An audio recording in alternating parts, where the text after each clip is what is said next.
Hello student, this is Aarti. Welcome to our YouTube channel. आज हम start करने वाले हैं 10th क्लास की सिविक्स का सेकंड चैप्टर, जो कि है हमारा फेडरलिज्म।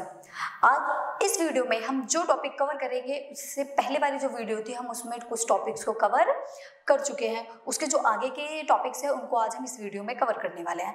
इसे लास्ट वाली वीडियो में जो हमने स्टडी किया था उसमें हमने पढ़ा था फेडरलिज्म के बारे में कि फेडरलिज्म क्या होता है, उसके की फीचर्स क्या होते हैं, क्या क्या अगर हमें किसी भी कंट्री के अंदर ये चेक करना है कि उस कंट्री में फेडरलिज्म है या फिर नहीं है, तो उसके लिए हमें कुछ की फीचर्स का पता होना जरूरी है, जो कि हमने लास्ट वाली वीडियो में स्टडी कर लिया था कि ऐसे कौन कौन से की फीचर्स है जिसकी वजह से हमें ये पता लगेगा, ये आइडेंटिफाई होगा कि किसी भी कंट्री में फेडरलिज्म है या फिर नहीं है।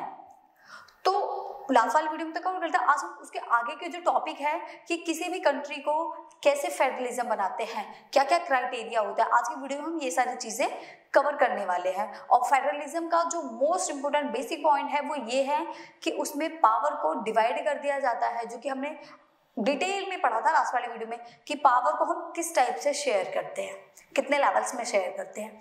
आज हम पढ़ेंगे कि किसी भी कंट्री को, बेसिकली आज हम इंडिया के बारे में पढ़ेंगे कि इंडिया में फेडरलिज्म है या फिर नहीं है।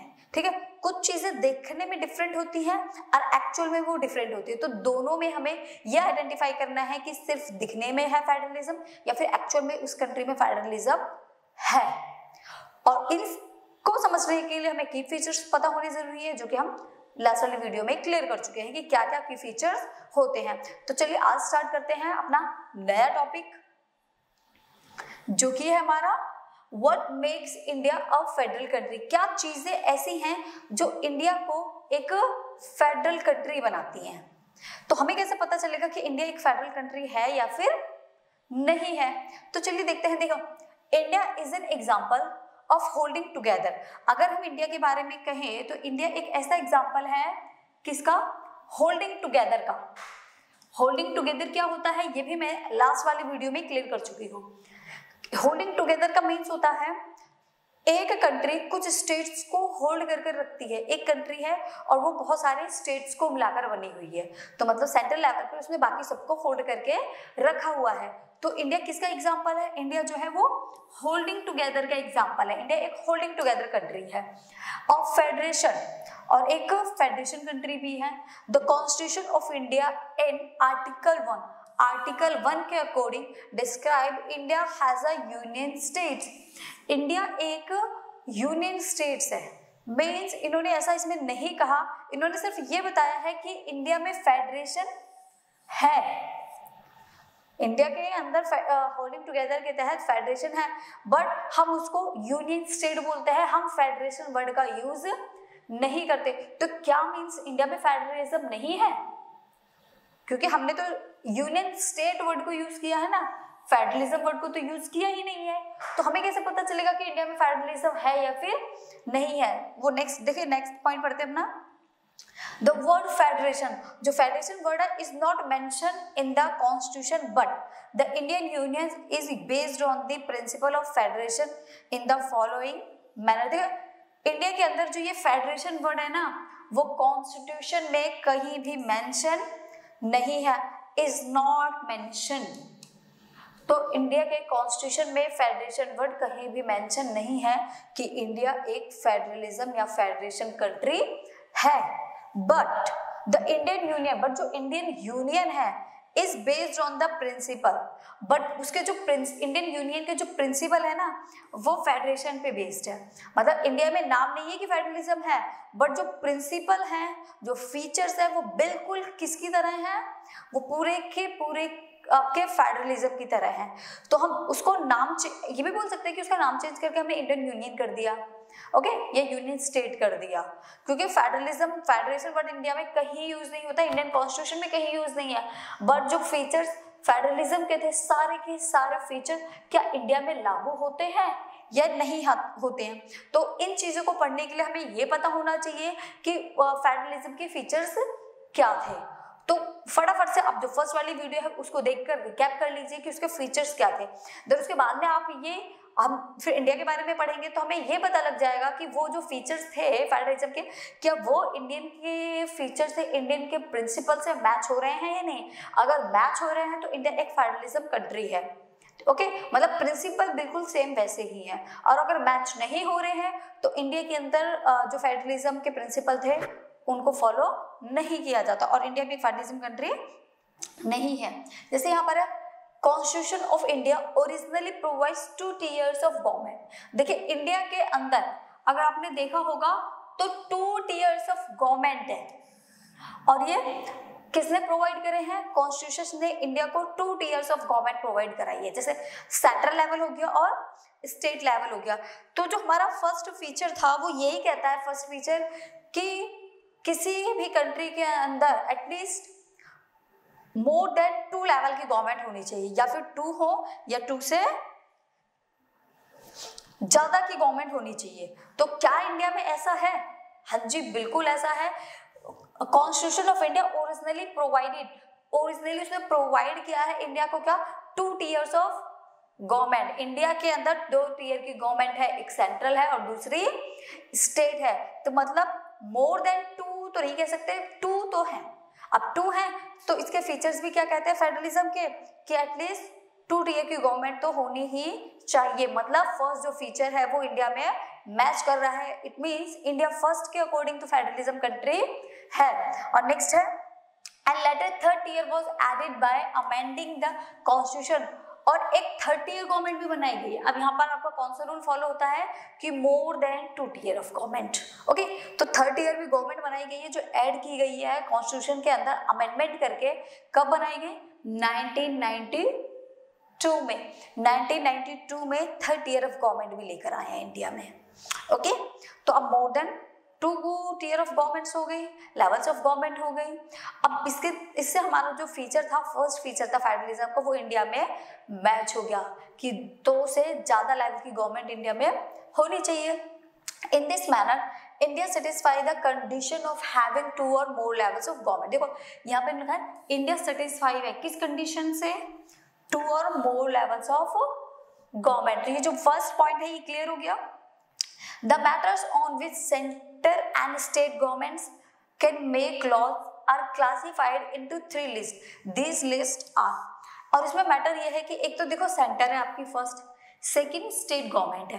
अब ये दोनों ही गवर्नमेंट को क्लासिफाइड किया गया है कि ये दोनों गवर्नमेंट कौन कौन से लॉज बनाती हैं, किस किस सेक्टर में इनका काम होता है। क्या दोनों सेपरेट है, ये दोनों एक दूसरे के साथ म्यूचुअल अंडरस्टैंडिंग है, तो ये किस टाइप से लॉ बनाती है। उसके लिए हमने 3 कैटेगरी को क्लासिफाइड किया गया है और वो 3 कैटेगरी हैं आपकी यूनियन लिस्ट, स्टेट लिस्ट और कॉन्करेंट लिस्ट। ये 3 लिस्ट बनाई गई है।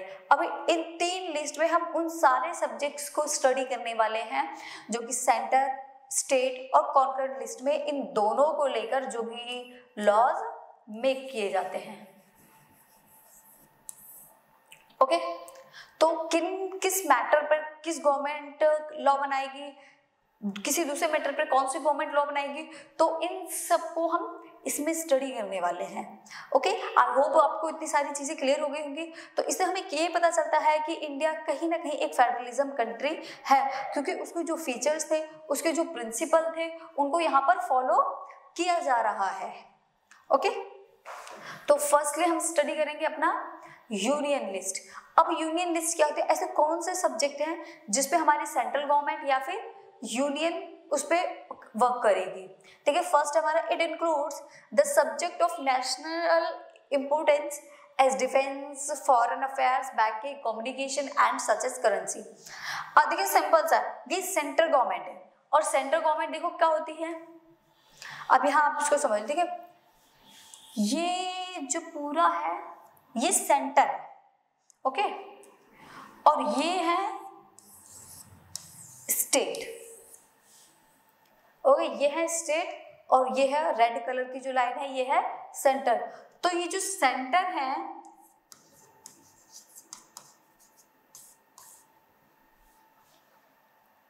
ओके, सेंटर बोल सकते हो या यूनियन बोल सकते हो। ये जो सेंटर है ये लॉ मेक करेगी पूरी कंट्री को लेकर। ये जो भी लॉ मेक करेगी, जो भी लॉ बनाएगी, उसको पूरी कंट्री को फॉलो करना पड़ेगा।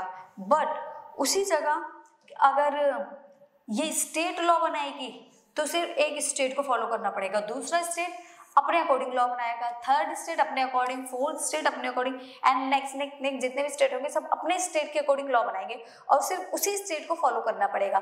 बट उसी जगह अगर कोई लॉ सेंटर बनाती है तो उस लॉ को पूरी कंट्री को क्या करना पड़ेगा, फॉलो करना पड़ेगा। ये सेंटर है और ये बाकी सारे के सारे स्टेट है। अब देखिए यहाँ अब माइंड लगाइए और ऐसे अपने माइंड से ये सोचो कि ऐसी कौन सी चीजें हो सकती हैं कि जो कि पूरे कंट्री वालों को फॉलो करनी पड़ेंगी। ऐसे कौन कौन सी चीजें हैं कि अगर उनको सेपरेट कर दिया जाए तो कंट्री के अंदर क्लैशेस या फिर कॉन्फ्लिक्ट के जो चांस हैं वो बढ़ सकते हैं। देखो एक तो हो गया नेशनल इम्पोर्टेंस। नेशनल इम्पोर्टेंस मतलब यूनियन गवर्नमेंट ऐसे लॉ मेक करेगी जिससे पूरी की पूरी कंट्री को प्रॉफिट हो। जैसे फर्स्ट है हमारा डिफेंस आर्मी, डिफेंस फोर्स। अगर डिफेंस फोर्स सबकी अलग अलग रहेगी तो कई बार स्टेट टू स्टेट में ही वॉर होने के चांसेस होंगे। इसलिए पूरी कंट्री की जो गवर्नमेंट होती है, जो डिफेंस फोर्स होती है वो एक ही होती है। वो अपने आप को किसी स्टेट से जोड़ कर नहीं बताते, वो अपने आप को, उनकी जो आइडेंटिफिकेशन होती है वो कंट्री को लेकर होती है। वो जैसे हम बोलते हैं ना इंडियन आर्मी, क्या हमने कभी ये बोला है कि वो किसी बिहार की आर्मी है? नहीं, क्योंकि पूरी कंट्री की वो एक आर्मी होती है। इसीलिए कंट्री की आर्मी को या डिफेंस फोर्स को डिवाइड नहीं किया गया है स्टेट टू स्टेट में, वो पूरी कंट्री की एक है। तो इसके लिए लॉ किसको बनाना चाहिए, यूनियन को या फिर सेंट्रल गवर्नमेंट को ही बनाना चाहिए, क्योंकि वो पूरी कंट्री की एक है। जैसे नेक्स्ट है फॉरेन अफेयर्स। अब फॉरेन अफेयर्स करना है, इंडिया से बाहर किसी चीज को करना है, फॉरेन कंट्री से लेकर, तो उसमें क्या हर स्टेट अपने अपने अकॉर्डिंग थोड़ी करेगा। अगर हर स्टेट को चांस दे दिया गया तो एक स्टेट दूसरे स्टेट के मारने के लिए वेपन्स भी मंगवा सकते हैं, क्योंकि चीजें डिवाइड हो जाएंगी और जहां चीजें डिवाइड होती है फिर वहां के वॉर के चांस भी बढ़ जाते हैं। इसलिए फॉरेन अफेयर्स जितने भी होंगे वो सेंटर करेगी, क्योंकि उसको पूरी कंट्री को होल्ड करके रखा हुआ है। अगर एक स्टेट भी बर्बाद होता है तो किस पे बात जाएगी, यूनियन गवर्नमेंट पे बात जाएगी। इसलिए वो किसी भी एक पर्सन के लिए या किसी भी एक स्टेट के लिए वो उसको परमिशन नहीं दे सकती कि आप खुद जाकर उनसे कनेक्ट हो सको या कोई भी अफेयर जो आपको करना है कर सकते हो। बैंकिंग, पूरी कंट्री में बैंकिंग भी किसके अंडर में होती है, गवर्नमेंट के, सेंट्रल गवर्नमेंट के अंडर में होती है। क्योंकि बैंकिंग अलग कर देंगे तो लाइक बैंकिंग अलग हो गई तो अपने अकॉर्डिंग से रूल बना लेंगे, कोई ज्यादा इंटरेस्ट दे रहा है, कोई कम इंटरेस्ट दे रहा है, ठीक है। कम्युनिकेशन भी एक है, वरना इंटरनेट वगैरह सब कुछ अलग अलग हो जाएंगे, किसी का रेट कहीं ज्यादा कहीं कम, करेंसी भी सेम है, किसी स्टेट की करेंसी के प्राइस बहुत हाई हो जाएंगे, किसी के बहुत डाउन हो जाएंगे, मेजरमेंट अलग हो जाएगा, तो जो कंट्री है वो कई पार्ट्स में डिवाइड हो जाएगी। इसलिए ये सारे ऐसे कॉमन फीचर्स हैं जिसके लिए सिर्फ किसी एक को लॉ बनाने की जरूरत है। इसलिए ये सारे के सारे जो सब्जेक्ट्स हैं ये किसको दिए गए हैं, सेंटर को दिए गए हैं। अब स्टेट में देखिए, स्टेट गवर्नमेंट की कौन कौन से सब्जेक्ट्स पे लॉ बनाती है, पहले इसी को क्लियर कर लेते हैं। These matters are included in this list as it needs a uniform policy। ये सारे के सारे मैटर इसलिए यहाँ पर यूज किए गए हैं इस लिस्ट में, क्योंकि इन सारे लॉ पे यूनिफॉर्म पॉलिसी चाहिए, सारे के सारे एक होने चाहिए। अगर ये लॉ डिवाइड हुई तो कंट्री भी डिवाइड हो जाएगी, अगर ये इसकी पॉलिसी यूनिफॉर्मिटी की रही तो पूरी कंट्री एक रहेगी throughout the country. The union government alone can make laws relating to the subjects mention in the union. ये जितने भी सब्जेक्ट्स यहाँ पर मेंशन थे उन सभी पे कौन लॉ बनाता है, यूनियन गवर्नमेंट। नेक्स्ट है, earlier there are only 97 subjects. पहले 97 सब्जेक्ट्स थे but presently it includes 100 subjects. पहले 97 थे बट अब बढ़ के कितने हो गए हैं, 100 सब्जेक्ट्स हो गए हैं। ओके, अब नेक्स्ट है हमारा स्टेट लिस्ट। अब स्टेट लिस्ट में हम ये देखते हैं कि कौन कौन से सब्जेक्ट्स हैं जिसपे कौन लॉ बनाएगी, जिसपे स्टेट गवर्नमेंट लॉ बनाएगी। देखो, it contains subjects of state and local importance. Police हो गई, जैसे आपने पुलिस में सुना होगा, UP police, Bihar police, Delhi police. Police हर स्टेट की अलग अलग होती है, वो अपने स्टेट के अकॉर्डिंग वर्क करती है। Maharashtra police, Rajasthan police, but army का कभी ऐसे सुना है आपने, नहीं ना। तो इसलिए जो पुलिस होती है उस पर कौन गवर्नमेंट लॉ बनाती है, स्टेट गवर्नमेंट लॉ बनाती है। नेक्स्ट हमारा ट्रेड भी आप कर सकते हो एक स्टेट से दूसरे स्टेट में। तो ट्रेडिंग को लेकर जो रूल बनेंगे वो हर स्टेट के अपने अपने अलग अलग होंगे। ट्रेड कॉमर्स हो गया, एग्रीकल्चर हो गया, इरिगेशन हो गया, ये सारे के सारे वो सब्जेक्ट्स हैं जिसपे कौन लॉ बनाएगा, स्टेट गवर्नमेंट लॉ बनाएगी। The state government alone can make laws relating to the subjects. ये जितने भी सब्जेक्ट यहाँ रिलेट करते हैं सब पे स्टेट गवर्नमेंट लॉ बनाती है, मेंशन इन दिस लिस्ट, जितने भी इस लिस्ट में मेंशन है। Earlier there were only 66 subjects, पहले इसमें 66 सब्जेक्ट्स थे जो कि अब कम हो गए हैं। अब कितने हो गए हैं, 61 सब्जेक्ट्स हो गए। पहले 66 थे, अब कम हो गए हैं। जैसे ट्रेड, ई कॉमर्स आपका किस में डाल दिया गया, सेंटर में डाल दिया गया। कॉन्करेंट लिस्ट, देखो कॉन्करेंट लिस्ट क्या होते हैं। कॉन्करेंट लिस्ट को समझने से पहले, इसके लॉज को समझने से पहले मैं आपको इसका मीनिंग बता देती हूँ। देखो कुछ चीजें ऐसी भी होती हैं जिसपे सेंटर भी लॉ बना सकती है और जिसपे स्टेट भी लॉ बना सकती है, क्योंकि कुछ चीजें पर्टिकुलर स्टेट के अकॉर्डिंग होती हैं और उसपे दोनों ही जो गवर्नमेंट है दोनों ही लॉ बना सकती है। तो ऐसे कौन से सब्जेक्ट्स हैं जिसपे दोनों ही लॉ बना सकती है, सेंटर भी बनाएगी और स्टेट भी बनाएगी। तो चलिए देखते हैं। It includes subjects of common interest, जिसपे दोनों का कॉमन इंटरेस्ट होता है, to both the union government का as well as the state government का, इन दोनों का ही इंटरेस्ट होता है। सच एज एजुकेशन, देखो एजुकेशन एक ऐसी पॉलिसी है जिसपे स्टेट भी लॉ बना सकती है और जिसपे सेंटर भी लॉ बना सकती है। कोई ऐसा लॉ बनाना है जो सभी बच्चों के लिए सेम करना है, कोई स्कीम निकालनी है तो जो सभी बच्चों के लिए करनी है तो सेंट्रल लॉ बनाएगी। अब पर्टिकुलर किसी स्टेट के अंदर किसी चीज को करना है तो उसके लिए कौन लॉ बनाएगा, स्टेट लॉ बनाएगी। तो ये ऐसे कुछ पॉइंट्स हैं जिसपे दोनों गवर्नमेंट लॉ बना सकती हैं, सेंटर भी और स्टेट भी। ओके, फॉरेस्ट ट्रेड हो गया, फॉरेस्ट ट्रेड यूनियन, इसमें भी दोनों गवर्नमेंट लॉ बना सकती है, सेंटर भी और यूनियन भी। मैरिज, अब मैरिज को लेके देखो किसी स्टेट में मैरिज को लेके गवर्नमेंट एक एज निकालती है 21 कि 21 पे मैरिज होगी, ये सेंटर का लॉ होगा और ये सभी को फॉलो करना पड़ेगा। बट किसी स्टेट में लेकर कुछ प्रॉब्लम क्रिएट होती है मैरिज को लेकर, तो वो उस चीज को किसी दूसरे तरीके के लॉ में चेंज कर सकती है। अडॉप्शन हो गया, किसी को अडॉप्ट करना, एंड सक्सेशन हो गया। सक्सेशन मतलब अब जैसे किसी की बहुत सारी प्रॉपर्टी है, अब उसके घर में कोई सक्सेशन नहीं बचा, अब वो प्रॉपर्टी किसके अंडर में जाएगी, स्टेट गवर्नमेंट है सेंट्रल, तो वो सेंट्रल के अंडर में चली जाएगी। तो इस टाइप से चीजें होती हैं, सारे के सारे वो लिस्ट है या वो चीजें हैं जो किसके अंडर में होती है, दोनों के अंडर में, स्टेट के भी और सेंटर के भी। Both the union and the state government can make laws on this subject, दोनों गवर्नमेंट इस पे लॉ बनाती है। सब्जेक्ट्स मेंशन इन दिस, जो भी इस लिस्ट में मेंशन है। If there laws conflict with each other the law made by the central government will prevail। अब एक बात बताइए, अब दोनों ही गवर्नमेंट लॉ बना रही है, स्टेट कह रही है ऐसा नहीं ऐसा होना है, वो अपने स्टेट के अकॉर्डिंग सोच रही है, सेंटर कह रही है ऐसे ही नहीं ऐसे लॉ बनेगा, वो पूरे कंट्री को लेकर सोच रही है। अब दोनों ही बोल रही तो उनके अंदर में कॉन्फ्लिक्ट हो जाते हैं। अब दोनों में कॉन्फ्लिक्ट हो रहा है, सेंटर मना कर रही है ऐसे नहीं बनेगा, स्टेट भी मना कर रही है इसको ऐसे बनाओ, हमारे स्टेट में ये ज्यादा यूजफुल है, बट सेंटर पूरी कंट्री को देख रही है। तो अब दोनों ही इस टाइप से कॉन्फ्लिक्ट कर रहे हैं, तब किसका लॉ माना जाएगा, सेंटर का माना जाएगा या फिर स्टेट का माना जाएगा।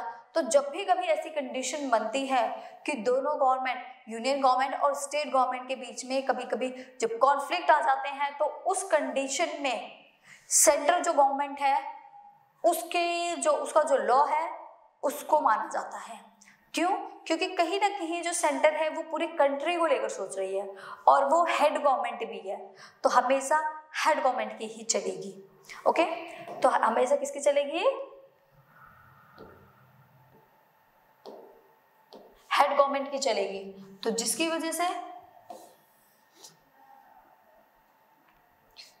अगर ऐसी कभी प्रॉब्लम आती है तो किसे फेस करना पड़ता है, सेंट्रल गवर्नमेंट के अंडर में जाएंगी सारी चीजें।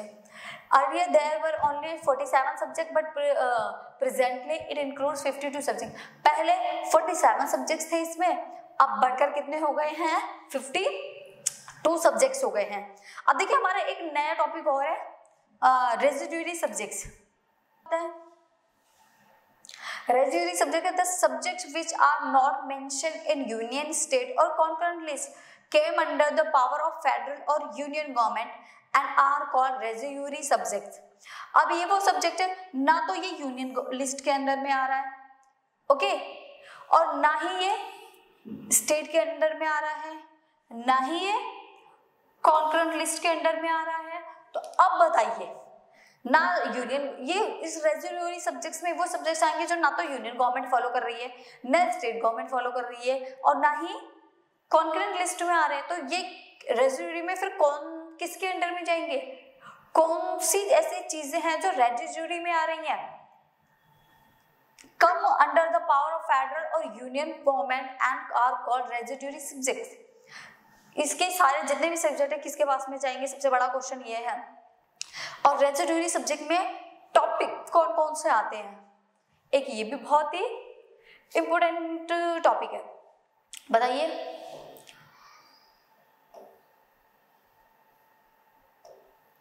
कुछ चीजें देखो, जब कॉन्स्टिट्यूशन बना था, कॉन्स्टिट्यूशन ने ही सारी चीजों को बनाया है, union list, state list, concurrent list, ये सारी लिस्ट किसने बनाई है? हमारे कॉन्स्टिट्यूशन में बनाई है। अब ऐसी भी चीजें होंगी ना जो जब कॉन्स्टिट्यूशन बनाया गया होगा उसके बाद आई होंगी कुछ चीजें जो उस टाइम पे नहीं रही होंगी। अब जो चीज उस टाइम पर है ही नहीं, ओके, जो उस टाइम पर चीज है ही नहीं, तो उसके बारे में वो कैसे डिफाइन कर सकते हैं कि इसको किस लिस्ट में डालना है? जैसे आपका इंटरनेट, ओके, क्या है? इंटरनेट।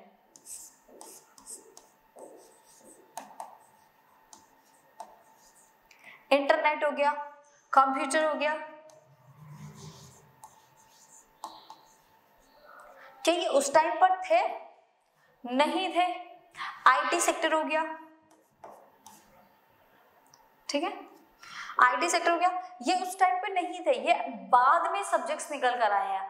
अब बाद में निकल कर आए हैं तो किसी के अंडर में तो डालना पड़ेगा, तो ये इन सब्जेक्ट्स को बोला जाता है रेजिडुअरी सब्जेक्ट्स, ठीक है। ये आएंगे आपके सेंट्रल गवर्नमेंट के अंडर में, इनको रेजिडुअरी सब्जेक्ट बोला जाता है, और ये रहेंगे आपकी सेंट्रल गवर्नमेंट के अंडर। सेंट्रल गवर्नमेंट के अंदर क्यों रहेंगे? ये इसलिए रहेंगे क्योंकि कोई भी चीज अगर बाद में आती है तो हमेशा जो हेड होता है उसके पास में चली जाएगी। सेंटर,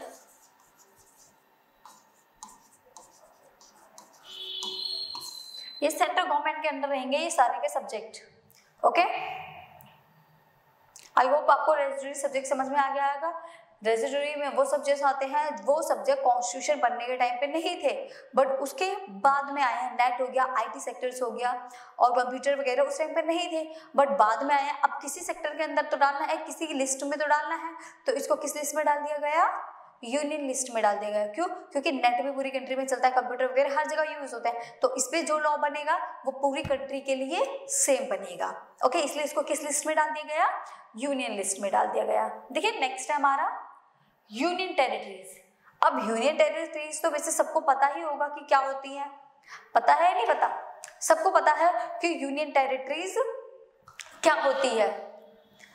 देखिए some units of the Indian union, Indian union के अंदर में कुछ यूनिट ऐसी हैं विच आर टू स्मॉल, जो कि बहुत छोटी हैं, to become an independent state, एक इंडिपेंडेंट स्टेट बनाने के लिए वो बहुत ज्यादा छोटी है, but could not merge with any one of the existing state, और इतनी ज्यादा छोटी भी नहीं है कि उनको किसी दूसरे के साथ में मर्ज कर दिया जाए। मतलब इतनी छोटी है कि इंडिपेंडेंट स्टेट नहीं बनाया जा सकता, और इतनी छोटी भी नहीं है कि उनको किसी के साथ में मर्ज कर दिया जाए। मींस उनको इंडिविजुअल छोड़ दिया गया, जितने एरिया में वो थे उनको उतना ही छोड़ दिया गया। तो ऐसी जगहों का क्या बोला गया? Union territories. जैसे कि दिल्ली क्या है? हमारी यूनियन टेरिटरीज है। लक्षद्वीप, चंडीगढ़, ये सारे के सारे क्या है? हमारी यूनियन टेरिटरीज है। ना तो इनको किसी के साथ ऐड किया गया, मर्ज किया गया, और ना ही इनको किसी एक स्टेट बनाया गया, तो इनको क्या बना दिया गया? Union territories. They are also called centrally administered territories. For example Chandigarh, Lakshadweep, Delhi भी है और भी बहुत सारे, तो इनको सेंट्रली एडमिनिस्ट्रेटिव टेरिटरीज बोला जाता है, सेंट्रली एडमिनिस्ट्रेटिव टेरिटरीज बोला जाता है। वो भी इसलिए बोला जाता है कि देखिए जो स्टेट होता है ना, स्टेट जो गवर्नमेंट होती है वो अपने स्टेट के लिए लॉ बनाने के लिए फ्री होती है, उसके ऊपर किसी का कोई प्रेशर नहीं रहता। जो सेंटर है वो कभी उन पर कोई प्रेशराइज नहीं करती कि आप इस तरीके से लॉ बनाओ, किसी भी तरीके का इंटरफेयर नहीं कर सकती। बट अब यूनियन टेरिटरीज जो है वो स्टेट तो है नहीं, स्टेट में भी सीएम तो होता है, यूनियन टेरिटरीज में भी सीएम तो होता है, बट वो काम जितने भी करता है वो सेंट्रल के अंडर में रहकर काम करता है। मीन्स जो यूनियन टेरिटरी है वो सेंट्रल के अंडर में होती है, उनमें सेंटर का रूल होता है, सेंटर और स्टेट दोनों का रूल चलता है वहां पर यूनियन टेरिटरीज में। यूनियन टेरिटरीज में जो भी काम करेगी गवर्नमेंट वो सेंटर से पूछने के बाद ही करेगी, मतलब जो सेंट्रल है वो यूनियन टेरिटरीज में इंटरफेयर कर सकता है, सारे रूल उसकी परमिशन से बनेंगे। तो हम सिंपल वर्ड में ये कह सकते हैं कि जो यूनियन टेरिटरीज है वो किसके अंडर में आती है, वो सेंट्रल के अंडर में आती है। ओके, आई होप आपको ये पॉइंट क्लियर हो गया होगा। नेक्स्ट है हमारा इंडिया अ फेडरल कंट्री। अब यहाँ पर है, अब हमने जितनी भी चीजें पढ़ी क्या उससे आपको ये लगा कि इंडिया एक फेडरल कंट्री है? जैसे पॉइंट्स हमने कैच किए थे, जो फीचर्स हमने फेडरलिज्म के समझे थे, उससे अभी जो टॉपिक हमने क्लियर करे उसमें क्लियर हुआ कि इंडिया एक फेडरल कंट्री है। हाँ, तो हाँ जी ये क्लियर हो गया कि इंडिया एक फेडरल कंट्री है, बट उसको एज अ फेडरेशन या फेडरलिज्म कंट्री मेंशन नहीं किया गया, उसको इंडियन स्टेट में कन्वर्ट कर दिया गया। ठीक है, तो हम फेडरलिज्म का वर्ड हमारे कॉन्स्टिट्यूशन में कहीं यूज नहीं होता, हम क्या यूज करते हैं, Indian union. The Constitution declares India as a union of states। तो कॉन्स्टिट्यूशन ने डिक्लेयर कर दिया है कि इंडिया क्या है, यूनियन ऑफ स्टेट्स है। Although the word federation is not used, इसमें फेडरेशन वर्ड का कोई भी यूज नहीं है, बट जो इसके प्रिंसिपल हैं वो यूज किए जाते हैं इंडिया में। फेडरेशन वर्ड को यूज नहीं किया गया, उसके जो प्रिंसिपल है उनको हम यूज करते हैं। The constitution originally provide for a 2 tier of government, ये भी हम पढ़ चुके हैं, जिसमें ये उसी चीज को दोबारा इसलिए दिया गया है कि हमें क्लियर हो जाए चीजें। और जो यूनियन गवर्नमेंट है, सेंट्रल गवर्नमेंट या फिर state government in union of India and the state government, तो ये दोनों ही मिलकर काम करती हैं। 2 tier ऑफ गवर्नमेंट है, सेंट्रल भी और स्टेट भी है। और जो 3rd tier ऑफ गवर्नमेंट है वो क्या है, हमारी पंचायत है और म्युनिसिपैलिटीज है। इन दोनों टॉपिक को हम अभी बाद में करेंगे और बहुत ही अच्छे से डीपली स्टडी करके करेंगे। 3rd tier गवर्नमेंट भी आई है जो 1992 में अमेंडमेंट करके बनाई गई थी, जिसमें आपकी पंचायत आती है और म्युनिसिपैलिटीज आती हैं। इन दोनों को ही हम स्टडी करेंगे, इसी चैप्टर में करेंगे, बट आगे करेंगे, लास्ट का टॉपिक है ये आपके। तो इन फीचर से more than 2 tiers of government के फीचर से हमें पता चलता है कि इंडिया के अंदर फेडरलिज्म के सारे फीचर्स को फॉलो किया जाता है। ओके, जैसे नेक्स्ट है, as in any federation these different tiers enjoy separate jurisdiction. Federation के अंदर जो भी टीयर्स ऑफ गवर्नमेंट होती हैं वो अपने अपने, देखिए हमारा सेकेंड पॉइंट था, फर्स्ट पॉइंट था उसके फीचर्स का more than 2 tiers of government. Second feature में हमने ये स्टडी किया था कि जो भी गवर्नमेंट होती है वो अपने अपने ज्यूरिडिक्शन में, अपने अपने एरिया में सेपरेटली एंजॉय करती है, कोई भी किसी को इंटरफेयर करने नहीं आता। सेंटर स्टेट को इंटरफेयर नहीं करती और स्टेट सेंटर को इंटरफेयर नहीं करती, जो कि यहाँ पर क्लियरली लिखा हुआ है कि जो भी टीयर्स ऑफ गवर्नमेंट है वो एंजॉय करती हैं सेपरेट ज्यूरिडिक्शन में, अपने अपने एरिया में। ज्यूरिडिक्शन क्या होता है ये भी मैंने आपको इससे पहले वाले जो वीडियो है उसमें बताया था। जो भी किसी स्टेट का, पूरा जो स्टेट होता है उसका अपना एरिया हो गया वो पूरा स्टेट, तो वो उसका क्या है, ज्यूरिडिक्शन है। नेक्स्ट है, the constitution provides for a 3-fold distribution of legislative power between the union government and the state government. It contains 3 list. यहाँ पर भी सेम वही चीज है, कॉन्स्टिट्यूशन ने सारी पावर को 3 कैटेगरी में डिवाइड किया है, जो कि हम पढ़ चुके हैं, यूनियन गवर्नमेंट और स्टेट गवर्नमेंट में। और एक थर्ड कौन सी है वो भी हमने पढ़ा था, देखिए यूनियन लिस्ट, स्टेट लिस्ट और कॉन्करेंट लिस्ट। 97 सब्जेक्ट पहले थे और प्रेजेंट टाइम में कितने हो गए, प्रेजेंट टाइम में हो गए 100। इसमें 66 थे, प्रेजेंटली कितने हो गए 61। 47 थे, प्रेजेंटली हो गए आपके 52। Okay, since India is an example of holding together, ये भी हम पढ़ चुके हैं कि जो इंडिया है वो कैसा है, होल्डिंग टुगेदर है, सबको होल्ड करके रखे हुए है इंडिया। तो federation where the central government is more powerful which the states, some states for example enjoy special status like Jammu Kashmir and Nagaland, Arunachal Pradesh, Mizoram which has its own constitution. अब देखिए होल्डिंग टुगेदर, हमने यहाँ दो चीजों को पढ़ा था, एक होल्डिंग टुगेदर था जो वो भी हम लास्ट वीडियो में पढ़ चुके हैं, और एक कमिंग टुगेदर था। होल्डिंग टुगेदर में क्या चीजें होती है, होल्डिंग टुगेदर में होता है कि एक सेंट्रल पावर रहेगी, एक ब्रॉड पावर रहेगी, वो बाकी को होल्ड करके रखती है। और वही जो कमिंग टुगेदर रहता है, यहाँ पर जो छोटी छोटी पावर्स है वो मिलकर एक ब्रॉड कॉन्सेप्ट बनाती है, एक ग्रुप बनाती है।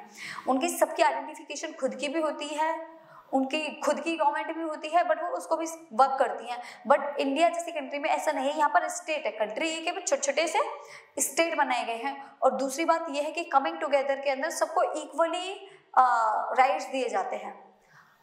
होल्डिंग टुगेदर में इक्वली राइट्स नहीं दिए जाते, यहाँ पर क्या है, सबको अलग अलग कुछ को स्पेशल राइट्स भी दिए जाते हैं। जो पावर दी जाती है वो सबको इक्वल नहीं दी जाती, अनइक्वल दी जाती है। छोटी स्टेट है उनको कम दी गई है, बड़े स्टेट है उनको ज्यादा पावर दी गई है। मतलब जो पावर दी गई है उनका जो डिस्ट्रीब्यूशन है वो अनइक्वल है। कुछ ऐसे स्टेट्स भी हैं जिनको जो पावर दी गई है वो बहुत ज्यादा स्पेशल दी गई है, जैसे जम्मू कश्मीर। जम्मू कश्मीर में क्या था, आर्टिकल 371 था।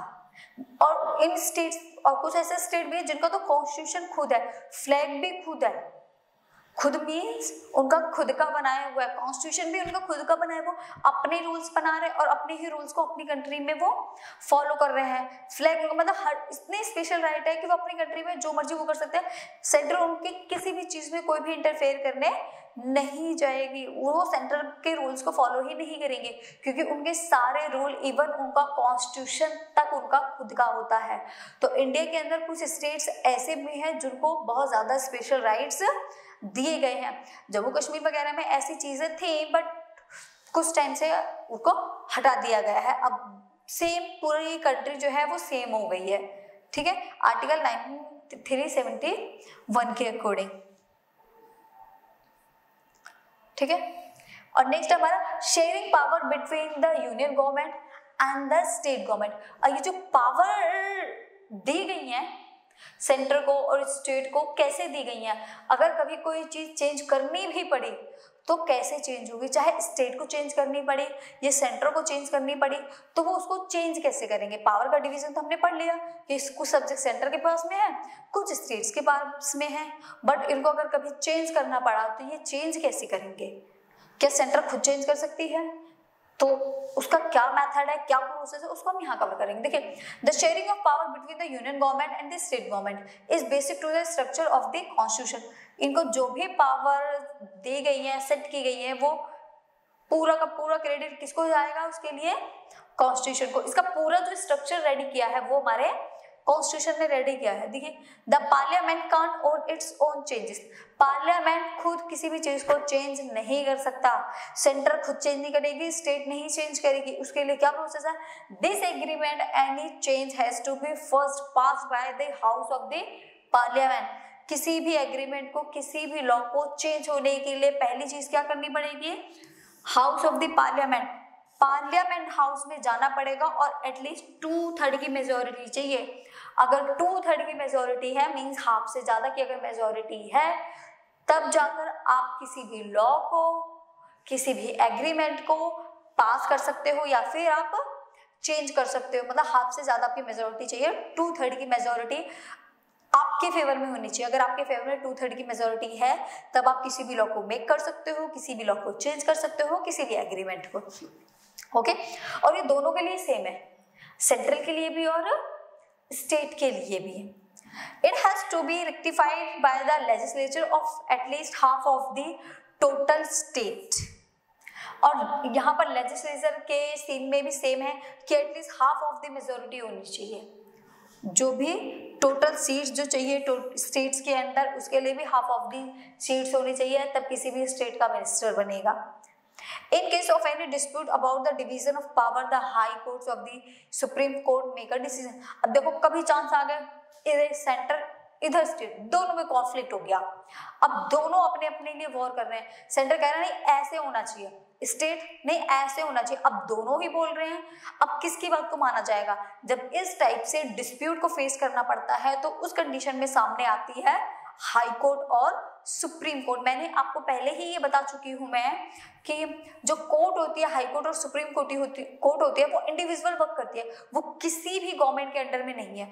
कॉन्स्टिट्यूशन ने उसको सेपरेट रखा है हर गवर्नमेंट से, सेंटर और स्टेट सबसे उनने उसको सेपरेट रखा है कि वो अपने जितने भी डिसीजन लेगी ना, वो सारे के सारे डिसीजन उनके खुद के इंडिविजुअल होंगे।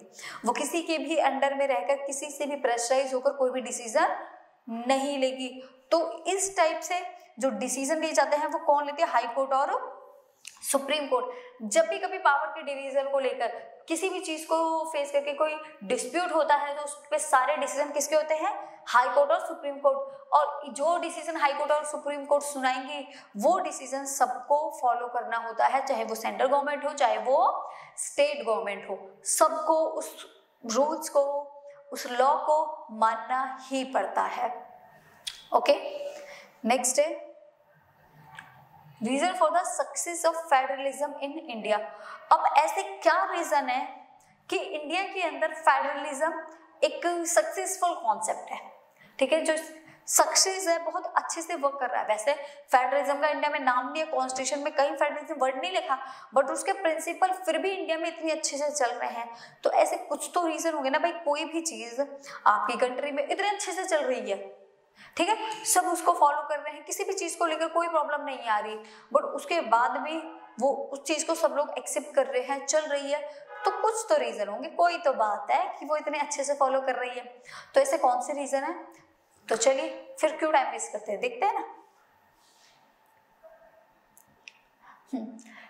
Clearly laid out constitutional provision providing a threefold distribution union, state and concurrent between the union and state government. सबसे पहली चीज है कि पावर को डिवाइड कर दिया गया है। देखो, कॉन्फ्लिक्ट होने का जो सबसे मेन पॉइंट होता है ना, वो होता है पावर का डिवीजन ना होना।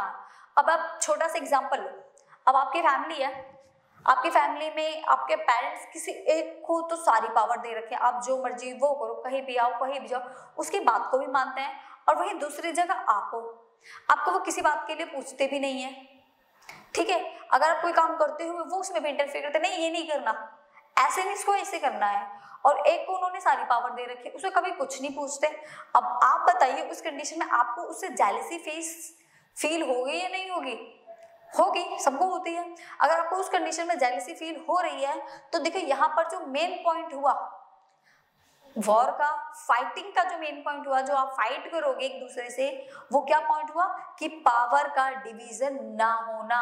वहीं अगर उस पावर को वो दोनों में इक्वली डिवाइड कर देते हैं तब क्या होगा? अगर उस पावर को वो इक्वली डिवाइड कर देते हैं तो दोनों में से किसी को कोई प्रॉब्लम नहीं होगी। हाँ, आपको पता है कि मेरे पास सेम पावर है और सेम पावर इसके पास में है, तो आप दोनों का जो रिलेशन होगा, आपका भाई भाई का, ब्रदर ब्रदर का, वो रिलेशन अच्छा होगा।